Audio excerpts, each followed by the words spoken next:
ফ্রান্সের ফুটবল কিংবদন্তি তিনবারের ব্যালন ডি'র জয়ী মিশেল প্লাতিনির বাড়িতে ভয়াবহ চুরি।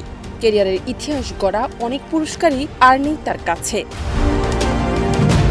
ফ্রান্সের মার্সে শহরের পূর্ব অঞ্চলে কাসিসে অবস্থিত প্লাতিনির বাড়িতে চুরির ঘটনাটি ঘটে ভোর 5:30টায়। বাড়ির বাগানে শব্দ শুনে বাইরে আসেন 70 বছর বয়সী প্লাতিনি।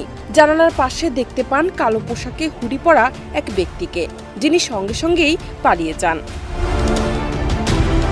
প্লাতিনির বাগানে থাকা ছোট একটি ঘরে রাখা ছিল তার মূল্যবান ট্রফি ও পদক। সেখান থেকে চুরি হয় ব্যালন ডি'র সহ প্রায় 20টি পুরস্কার। পুলিশ তদন্তে নেমেছে কি চুরি হয়েছে আর আর্থিকভাবে কতটা ক্ষতি হয়েছে তা যাচাই করা হচ্ছে।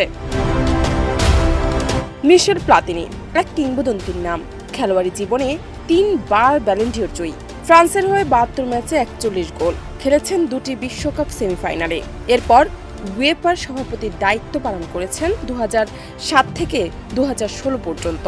যদিও এক সময় নামচড়ার আর্থিক কেলেঙ্কারিতে সেখান থেকেও মুক্তি পান 2024 সালে। প্লাতিনির পক্ষ থেকে এখনো কোনো আনুষ্ঠানিক বক্তব্য পাওয়া যায়নি। জান্নাত নিপু, দেশ রূপান্তর।